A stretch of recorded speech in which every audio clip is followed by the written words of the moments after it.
Buenos días para todos, muchas gracias por acompañarme en esta mañana con nuestras reflexiones diarias. Eh, es un gran privilegio y un honor para mí poder compartir este tiempo con ustedes.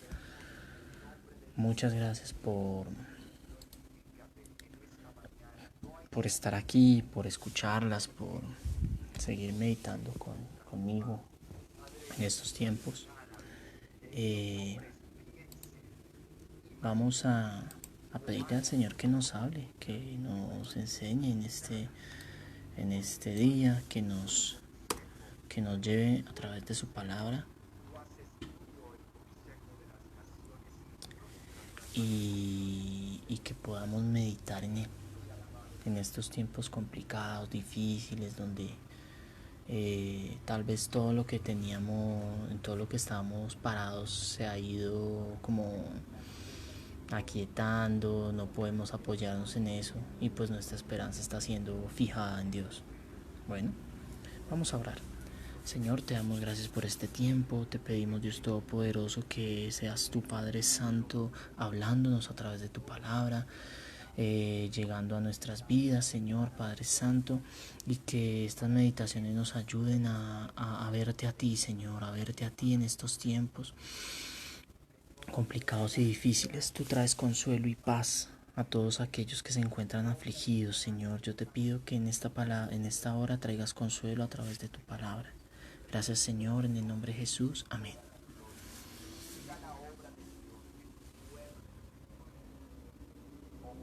Hoy vamos a hablar acerca de Jesús de una manera especial. ¿Listo? Vamos a leer, vamos a remontarnos al libro del profeta Isaías. Y vamos a leer en esta mañana desde el versículo 13 del capítulo 52. Dice: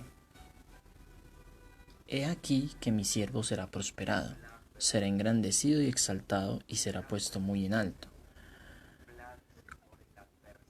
Como se asombraron de ti muchos, de tal manera fue desfigurado de los hombres su parecer, y su hermosura más que la de los hijos de los hombres. Así asombrará él a muchas naciones. Los reyes cerrarán ante él la boca, porque verán lo que nunca les fue contado y entenderán lo que jamás habían oído.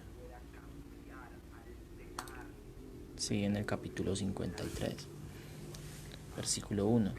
¿Quién ha creído a nuestro anuncio y quién se ha manifestado y sobre quién se ha manifestado el brazo de Jehová? Subirá cual renuevo delante de él, y como raíz de tierra seca. No hay parecer en él ni hermosura.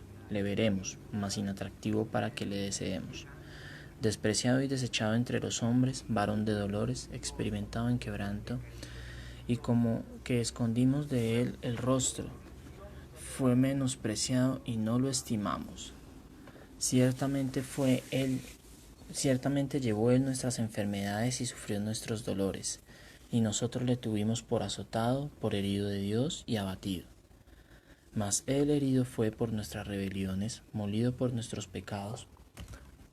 El castigo de nuestra paz fue sobre él, y por su llaga fuimos nosotros curados. Todos nosotros nos descarriamos como ovejas, cada cual se apartó por su camino, mas Jehová cargó en él el pecado de todos nosotros. Angustiado él y afligido, no abrió su boca.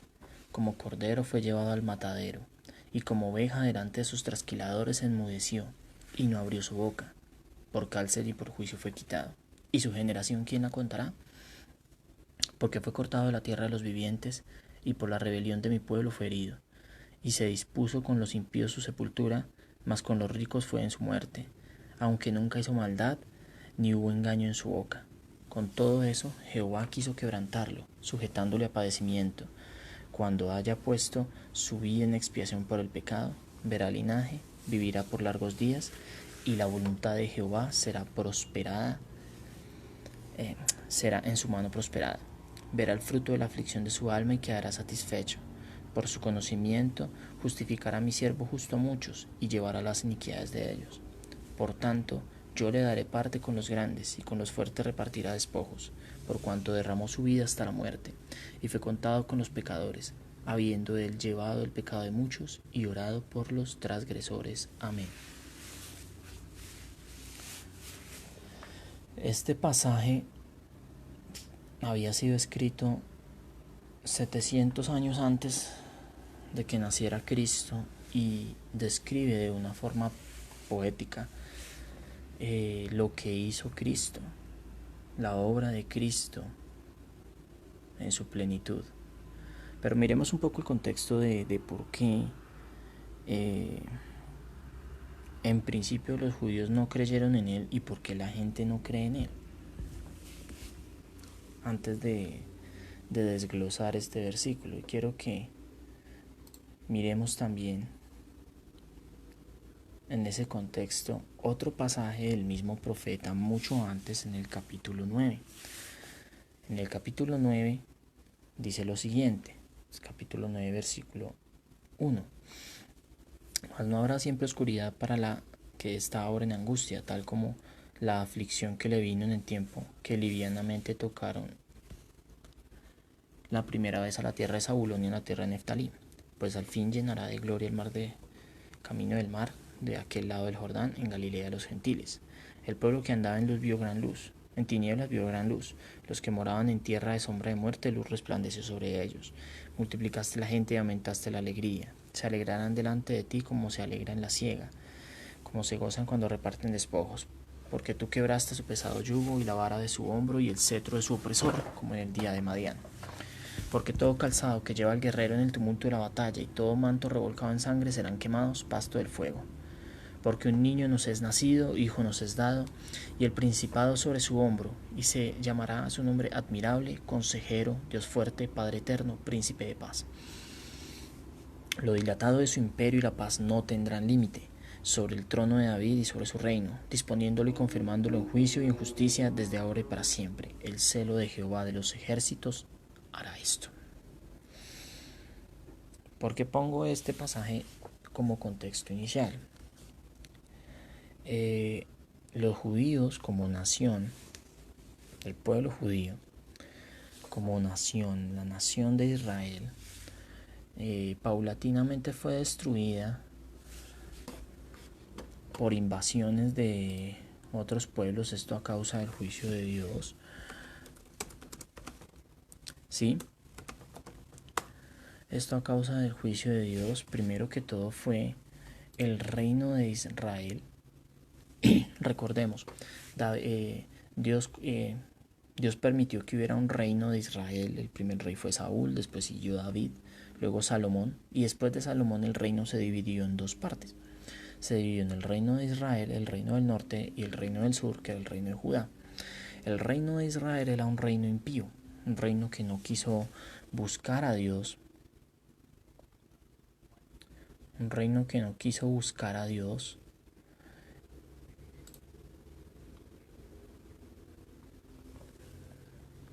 Y finalmente este reino cayó hacia el año 720 a.C. a manos de los asirios. ¿Sí? Sargón II fue el encargado de tomar este reino. En cuanto al reino de Judá, el reino de Judá no fue menos impío que el reino de Israel, aunque tuvo más reyes piadosos, y este reino permaneció hasta el año 582 a.C., cuando Nabucodonosor II de Babilonia tomó Jerusalén. Desde ese entonces, la nación de Israel, la nación judía, dejó de tener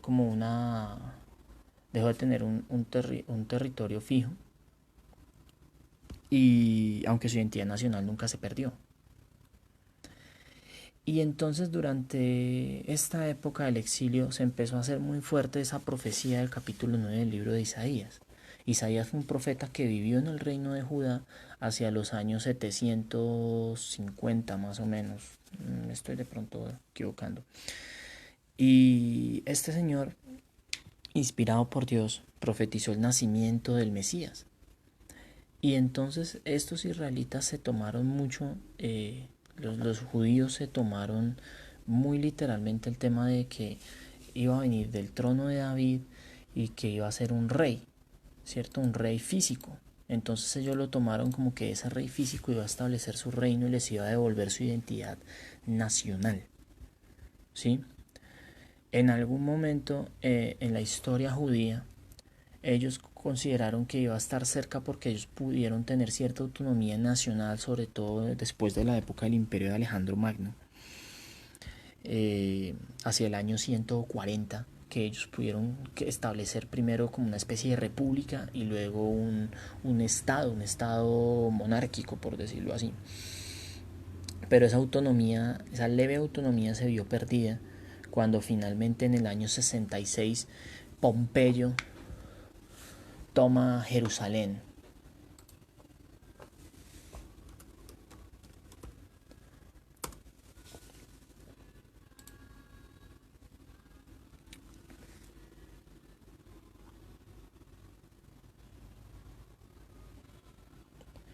Cuando Pompeyo toma Jerusalén,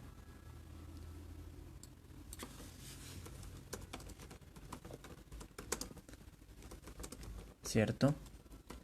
La nación judía pasa a ser parte o pasa a ser controlada o pasa a ser jurisdicción de los romanos, del imperio romano.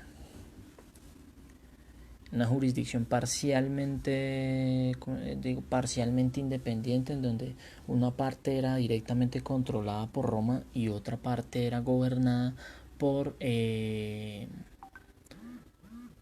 títeres, por gobernantes títeres, podemos llamarlo así, que eran subordinados de Roma, ¿cierto? En el caso Herodes. Entonces los judíos de la época de Jesús tenían la esperanza mesiánica apoyada en este pasaje de Isaías 9, que esa esperanza mesiánica se iba a dar para liberarlos de la tiranía del yugo romano, ¿sí? Que iba a venir ese rey y les iba a dar una identidad nacional como pueblo y iban a poder pelear contra los romanos, los iban a vencer y ese rey iba a constituir una nación en donde Israel iba a estar toda junta y iba a reinar para siempre, ¿cierto? Entonces, y por esta razón, si ustedes miran la historia, los judíos fundamentalistas formaron guerrillas y los líderes de esas guerrillas se consideraban el Mesías porque lo que ellos buscaban era el poder y esa era la pelea de ellos. Esa era la pelea de ellos, porque su esperanza de la restauración de Israel, de la restauración de Dios, se basaba en la restauración de Israel como nación. Y eso iba mucho más allá realmente.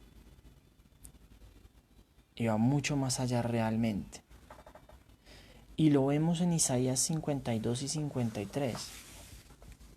Porque aquel que fue invocado, que fue profetizado en Isaías 9 como rey admirable, y del cual iba a haber camino de salvación y esperanza entre las gentes, ¿cierto? Resulta y pasa que fue una persona que ninguno pensaría que era un rey. Entonces miramos ese capítulo 52 y empieza a describirnos a un hombre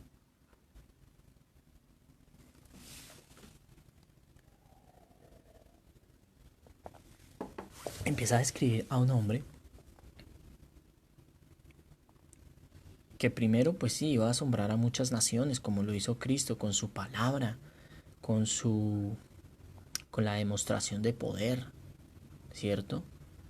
Y su palabra que confrontaba a las gentes y traía luz y esperanza a todos aquellos que no tenían esa esperanza, y es donde inicia el capítulo 52 en el versículo 13. He aquí que mi siervo será prosperado y engrandecido y exaltado y será puesto muy en alto, como se asombrarán de ti muchos de tal manera que fue desfigurado de los hombres su parecer y su hermosura más que la de los hijos de los hombres. Así asombrará él a muchas naciones, los reyes cerrarán ante él la boca, porque verán lo que nunca le fue contado y entenderán lo que jamás habían oído. ¿Sí? Jesús vino a exponernos al Padre, vino a enseñarnos lo que no sabíamos acerca de Dios, vino a traer el Evangelio de Dios, la buena noticia de Dios, que Él da salvación a todo aquel que cree en la obra que puede hacer. Vino a llamar al arrepentimiento en medio de naciones que confiaban más en su estatus, en su posición, y se habían olvidado de Dios, aunque predicaban a Dios, pero se habían olvidado de Dios, como pasaba con los fariseos, que ellos eran muy religiosos, muy puntuales en sus ritos, pero en su corazón no había nada de Dios, ¿cierto? Y nos muestra el capítulo 53 finalmente qué fue lo que pasó con este siervo que vino.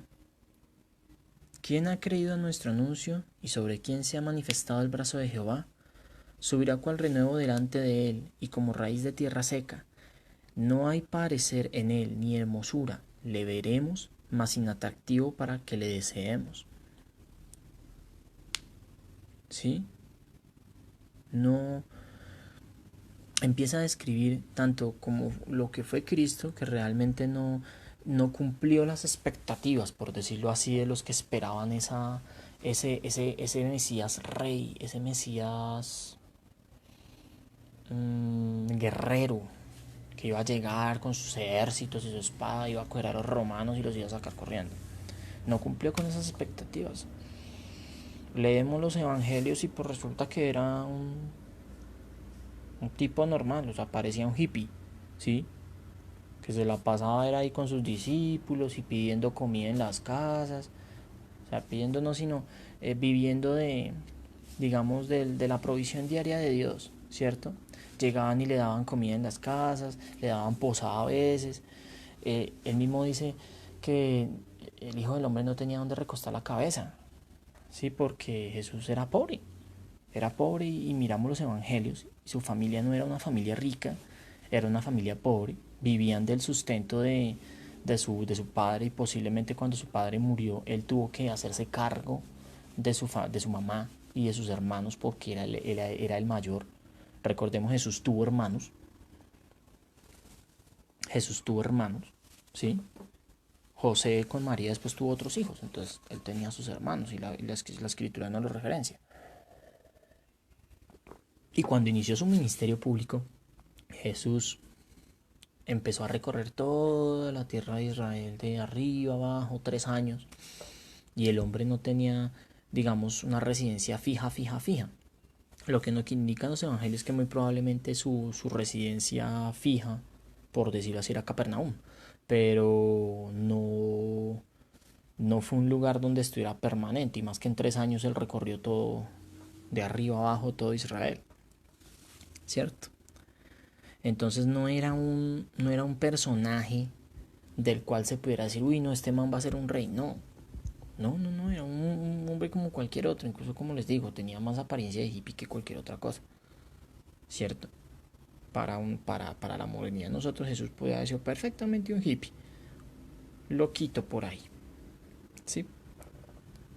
Entonces, ¿cuál rey? ¿Cuál rey?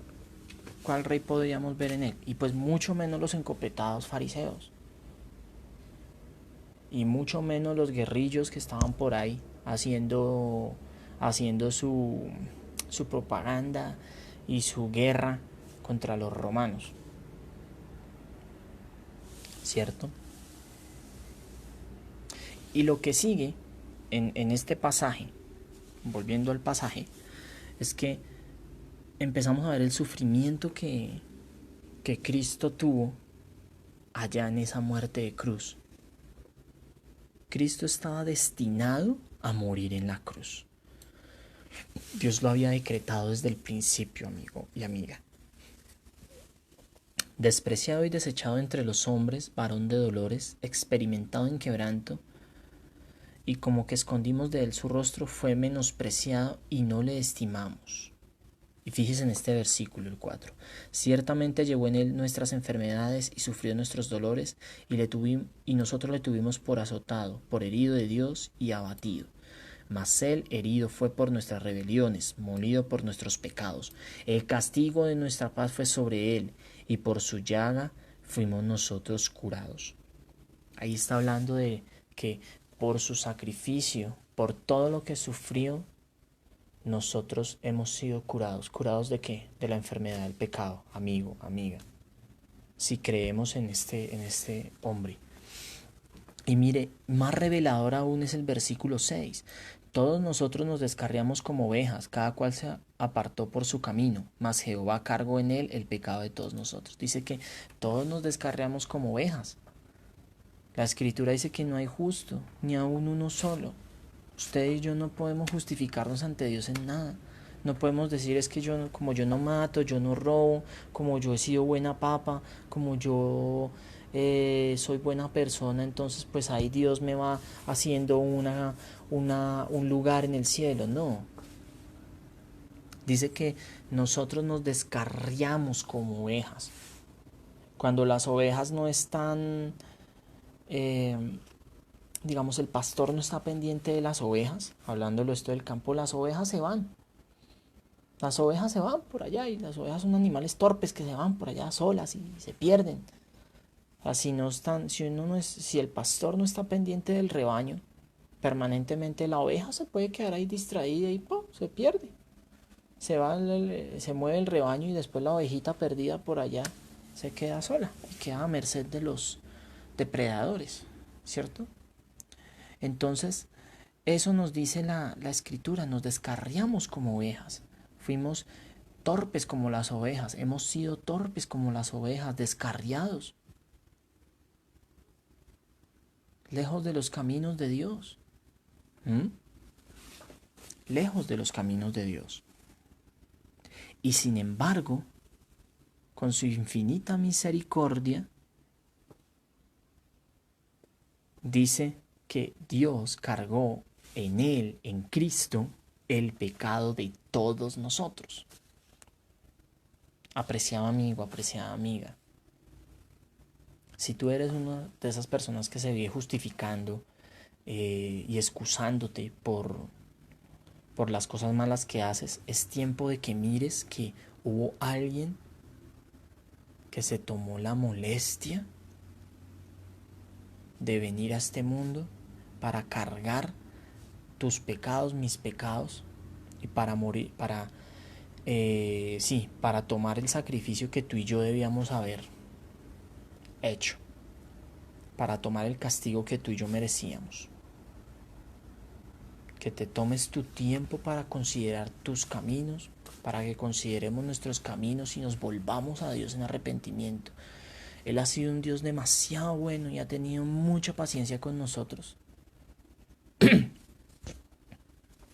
Y por esa paciencia fue que envió a Cristo, para que tú y yo en arrepentimiento, volviéndonos 180 grados y mirándolo a Él, podamos tener una correcta relación con Dios. Si no vemos a Cristo, no hay relación correcta con Dios. Y mire lo que sigue mencionando acerca de Cristo y su sufrimiento. Dice: angustiado él y afligido no abrió su boca, como cordero fue llevado al matadero, y como oveja delante de sus trasquiladores enmudeció y no abrió su boca. Por cárcel y juicio fue quitado, y su generación ¿quién la contará? Porque fue cortado de la tierra de los vivientes, y por la rebelión de mi pueblo fue herido. Tremendo. Cristo era inocente, según este pasaje, y tuvo que cargar todo el peso de su pecado y de mi pecado. Tuvo que cargar esa condenación al que el pecado nos lleva, para que nosotros, si le miramos a Él, podamos ser salvos. Y mire todo lo que sufrió. Dice: angustiado él y afligido no abrió su boca. No peleó, ay, pero ¿por qué me hacen esto? Ay, si es que yo soy el Hijo de Dios, no me hagan esto. Mejor dicho, es que los voy a mandar todos los ángeles del cielo para que los destruya y listo, se acabó esta vaina. No, él cayó y sufrió. Sufrió un castigo terrible. Amigo, amiga, la cruz romana. Nosotros no hemos estudiado realmente qué significa la cruz romana. Primero, en el contexto judío, una persona que era colgada era maldición, era maldito. Lo dice la Biblia, maldito, maldito el que es colgado en un madero. Entonces todo el que era colgado, fuera ahorcado, lo que fuera, era maldito. Y por eso en los evangelios vemos que insistentemente le pidieron a Pilato que bajara los cuerpos, porque era una señal de abominación para el pueblo judío. Las personas colgadas en un madero, ¿cierto? Lo segundo es que históricamente la cruz romana fue tal vez uno de los castigos más horribles que usted y yo nos podamos imaginar. ¿Por qué? Primero que todo, pues los reos eran previamente preparados, por decirlo así. Entonces, en el caso de Jesús, azotado con los látigos estos que venían con chuzitos, y esos látigos desgarraban la carne, desgarraban la carne. Golpeado, le colocaron la corona de espinas, que esa corona le fue penetrando su cráneo.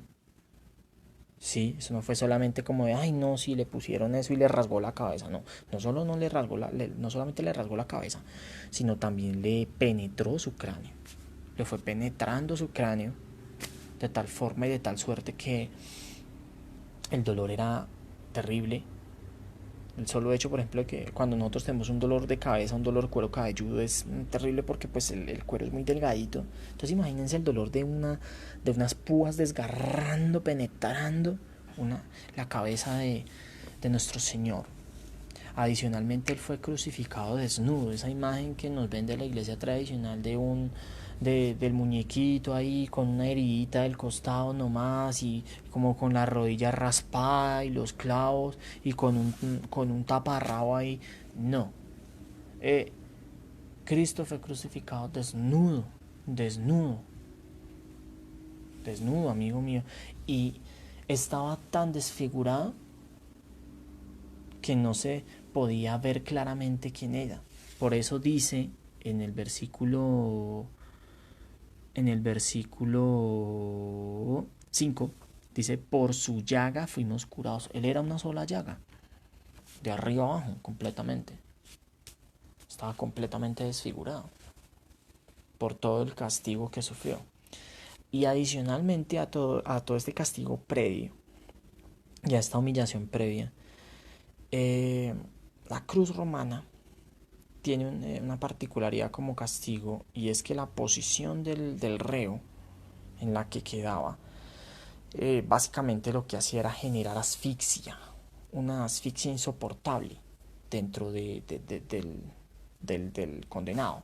Entonces cuando era clavado, aparte del dolor de los clavos, tal vez lo más insoportable era la asfixia.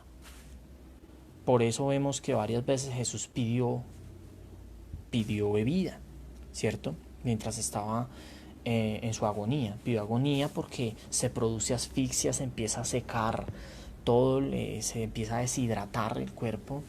Aparte de todo esto genera una convulsión que genera un paro cardiorrespiratorio, ¿sí? Debido a que todo queda en una posición en donde no se puede respirar y se genera un paro cardiorrespiratorio. Y la agonía es lenta, lenta, lenta, lenta, lenta. Su corazón se deshizo. Hablándolo fisiológicamente, lo que le pasó fue que ese paro cardíaco le generó que su corazón se deshiciera y generara ese brote de agua. Lo han explicado muchos expertos en la materia. Hablándolo fisiológicamente, ¿no? Porque esto tiene una implicación espiritual. Y todo lo que Cristo sufrió, ¿cierto? esa muerte tan horrible que usted y yo no nos podemos imaginar porque no vivimos en esa época, solamente la podemos leer. Esa muerte horrible la vivió Él para que usted y yo pudiéramos presentarnos justos delante de Dios.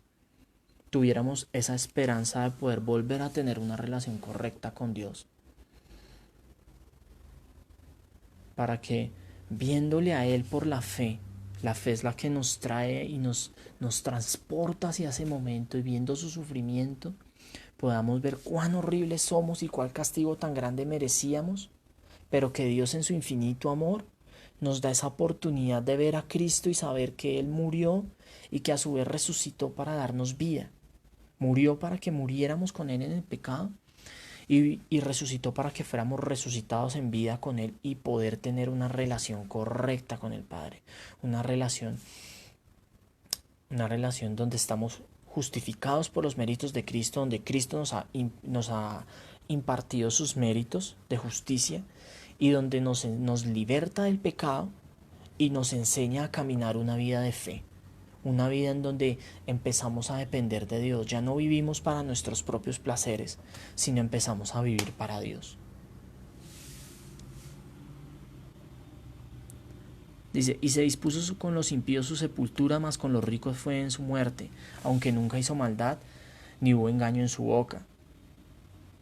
Iba a ser sepultado como los impíos porque él murió. Recuerden ustedes que él murió junto a dos ladrones, junto a dos reos, y fue condenado por sedición. Entonces lo menos que se esperaba era que fuera su cuerpo quemado o alguna cosa así, porque precisamente el delito de sedición era uno de los delitos más graves que castigaban los romanos. Y resulta que hubo un judío rico, José de Arimatea, que dispuso su sepultura y que dio su propia tumba, su propio espacio funerario, pues, ¿sí? Su propio lote funerario para enterrar a Jesús, su propia cueva, la que tenía destinada para él y para su familia. Entonces fue sepultado con los ricos, ¿sí? Y dice, y con todo eso Jehová quiso quebrantarlo sujetándole a padecimiento. Y luego dice, cuando haya puesto su vida en expiación por el pecado, verá linaje, vivirá por largos días, y la voluntad de Jehová será en su mano prosperada. O sea, Dios mismo fue el que lo sujetó a ese castigo para expiación por todo aquel que en él cree. Pero cuando después lo levantó de los muertos, dice, vivirá por largos días. Cristo resucitó y está ya viviendo con el Padre. Está con Dios. Volvió a su lugar.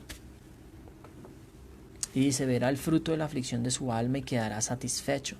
El fruto de la aflicción de su alma fue haber recibido sobre él toda la ira de Dios y haber satisfecho toda la ira de Dios. Haberla satisfecho. Haber cumplido ese parámetro legal de que Dios necesitaba satisfacción por el pecado. Se necesitaba un justo castigo por ese pecado y Cristo lo recibió todo. Recibió toda la ira de Dios. Recibió toda la ira de Dios. ¿Cierto? Entonces,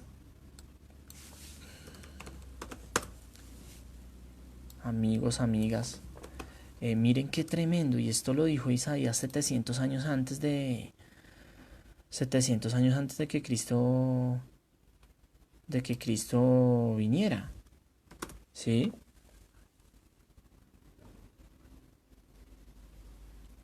Entonces, hablando de esto, por ejemplo, la carta a los Hebreos dice, por lo tanto, ya que tenemos un gran sumo sacerdote que entró en el cielo, Jesús el Hijo de Dios, aferrémonos a lo que creemos. Nuestro sumo sacerdote comprende nuestras debilidades porque enfrentó todas y cada una de nuestras pruebas que nosotros enfrentamos y sin embargo Él nunca pecó. ¿Sí? Cristo fue nuestro sumo sacerdote y vivió como nosotros, no pecó nunca y recibió lo que Dios debía recibir. recibió todo el castigo que nosotros debíamos recibir, perdón.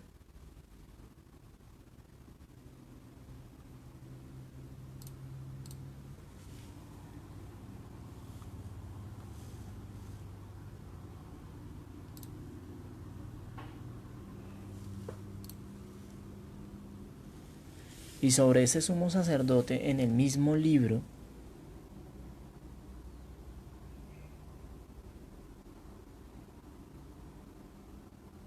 dice que se me perdió el pasaje. Permítame un momento, que es que se me perdió el pasaje. Acá, en el capítulo 9. Entonces tenemos Hebreos 9:11. Dice: entonces Cristo ahora ha llegado a ser el sumo sacerdote por sobre todas las cosas que han venido. Él entró en ese tabernáculo superior y más perfecto que está en el cielo, el cual no fue hecho por manos humanas ni forma parte del mundo creado. Con su propia sangre, no con la de cabras ni de becerros, entró en el lugar santísimo una sola vez y para siempre, y aseguró nuestra redención eterna. Bajo el sistema antiguo, la sangre de cabras y toros y la ceniza de una novilla podían limpiar el cuerpo de la persona que estaba ceremonialmente impura. Imagínense cuánto más la sangre de Cristo nos purifica la conciencia de acciones pecaminosas para que adoremos al Dios viviente. Pues por el poder del Espíritu Eterno, Cristo se ofreció a sí mismo a Dios como sacrificio perfecto por nuestros pecados. Por eso, Él es el mediador de un nuevo pacto entre Dios y la gente, para que todos los que son llamados puedan recibir la herencia eterna que Dios les ha prometido, pues Cristo murió para librarlos del castigo por los pecados que habían cometido bajo ese primer pacto. Entonces, mire qué tremendo. Dice que antiguamente a Israel se le había dado pues la oportunidad a través del sacrificio de animales, pero tenían que hacerlo de manera continua, porque la sangre de un animal no bastaba para purificar sus pecados. Dios demanda el castigo por el pecado, y ese castigo se representaba en la muerte de un animal. Pero eso era solo una figura. Vino Cristo y fue el sacrificio perfecto. El sacrificio perfecto. Y aquí dice, o sea, si con los animales hacen eso, imagínense más la sangre, imagínense cuánto más la sangre de Cristo que entró. O sea, Él entró una sola vez y para siempre hizo eso, y ese sacrificio aseguró la redención eterna de aquellos que creen en Él, de todos aquellos que creemos en Él, ¿sí? Porque fue el sacrificio único. O sea, la sangre de Cristo hizo por todos los animales que usted pudiera imaginarse que maten una y otra vez. Fue una sola vez, y ya con eso fue cubierto toda la ira de Dios, y fue satisfecha la ira de Dios, y aseguró nuestra redención eterna. Y con ese sacrificio fuimos librados del pecado, fuimos librados del castigo eterno. Ahora, volviendo a nuestro texto de Isaías 53.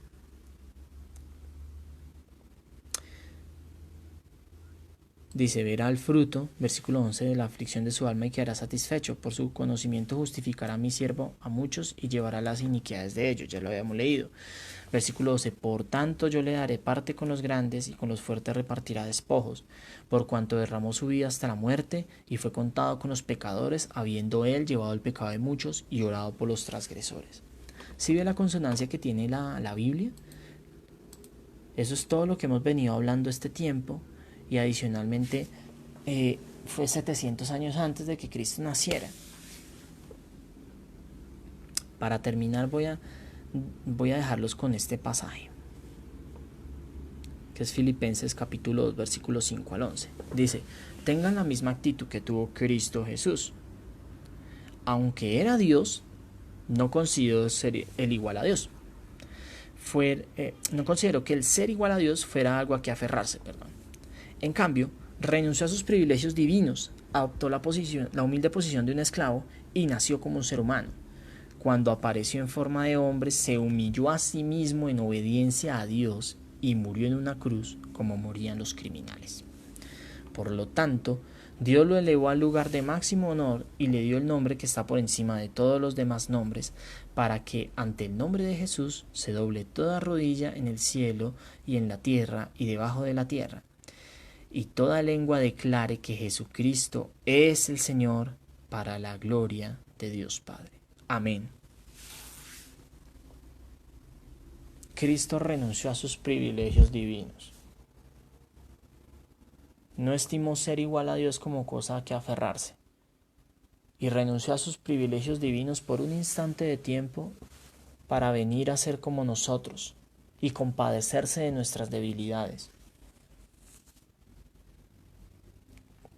Y se humilló a sí mismo ante Dios en obediencia y murió en una cruz de una forma execrable y aberrante. ¿Para qué? Para que toda rodilla se doble y toda lengua confiese que Jesús es el Señor. Dios lo exaltó a lo sumo. Él murió y se humilló y fue obediente y obedeció. Recibió todo el castigo y la ira de Dios, pero después, habiendo recibido eso, Dios mismo le levantó de los muertos para vencer a la muerte y para que toda rodilla ante el cielo, en el cielo y en la tierra se doble ante su nombre y reconozca que Cristo es el Señor.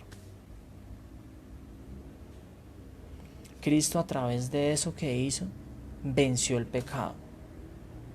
Si usted que me está escuchando, amigo, amiga, tal vez diga, bueno, pero venció el pecado y eso ¿cómo aplica para mí? O sea, ¿cómo así?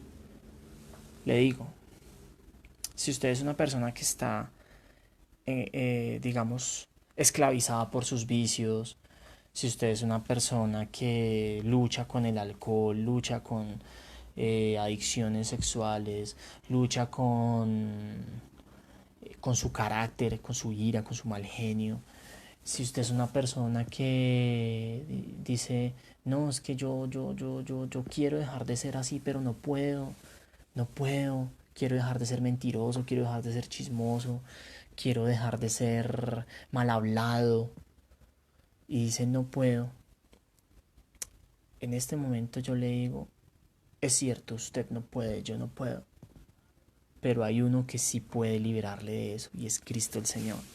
Y esa es la esperanza que hoy comparto con usted.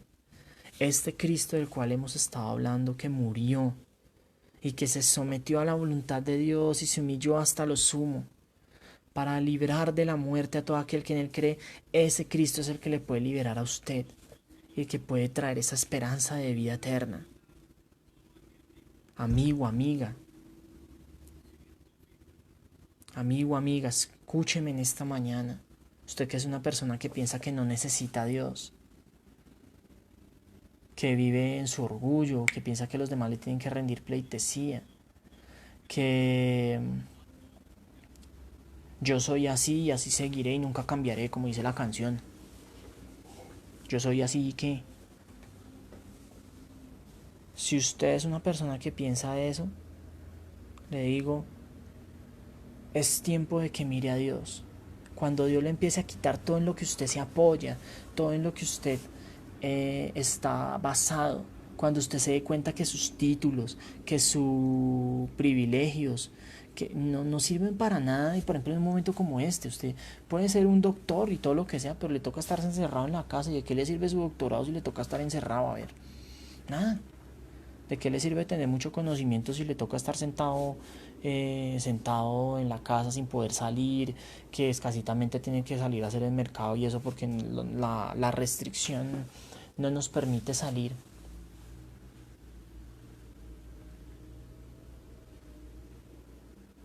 Que su orgullo y su corazón no lo van a conducir a nada bueno, que usted cuando se muera no se va a llevar nada.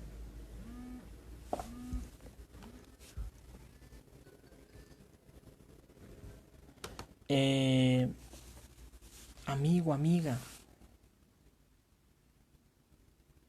usted que me escucha, este Cristo del que hemos hablado es el que trae esa esperanza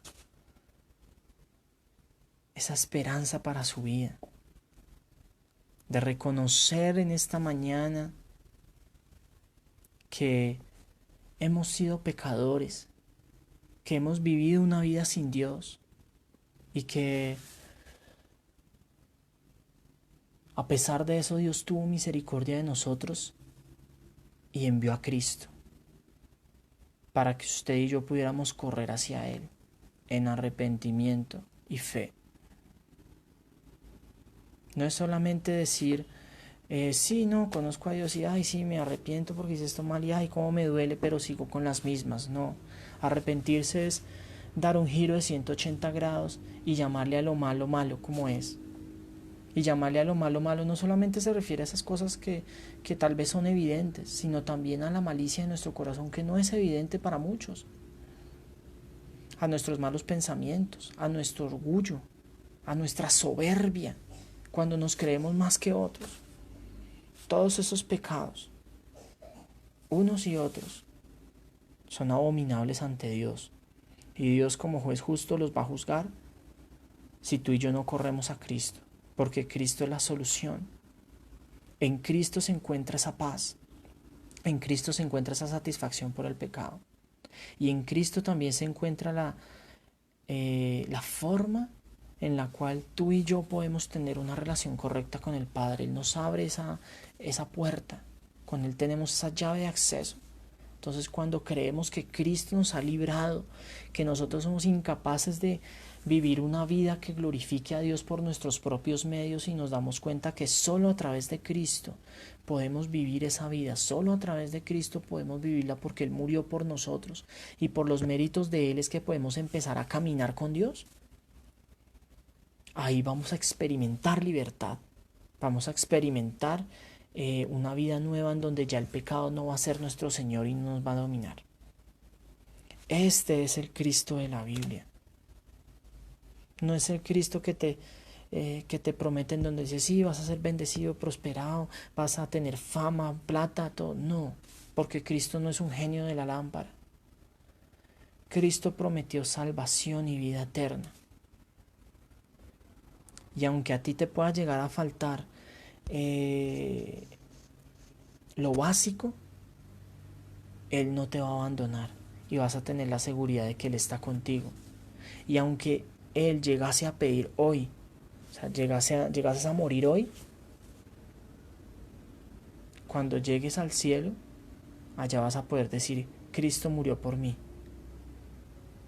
Y vas a poder entrar. Si tú te acoges a su llamado y a su obra benéfica en esta mañana. Oremos. Gracias, Señor, por este tiempo. Gracias, Señor, por tu palabra, por enseñarnos que el sacrificio de Cristo no fue algo como que se te ocurrió de un momento a otro, sino que tú ya lo tenías prefijado. Y que por ese sacrificio nosotros tenemos la oportunidad de acceder a tu presencia, Señor, si nos arrepentimos y creemos en ti. Señor, trae convicción de pecado, justicia y juicio para todos aquellos que escuchan este mensaje, Señor. Trae arrepentimiento a nuestras vidas, Señor, te lo pido en el nombre de Jesús. Y que podamos entender a través de la Biblia que solamente a través de la obra de Jesucristo podemos ser salvos. Solamente a través de la obra de Cristo podemos ser salvos. Te alabamos y te bendecimos en el nombre de Jesús. Amén. Bueno, muchas gracias por escucharme en esta mañana. Dios les bendiga. Mañana seguimos con nuestras reflexiones. Bendiciones para todos, amigos, amigas. Dios les guarde.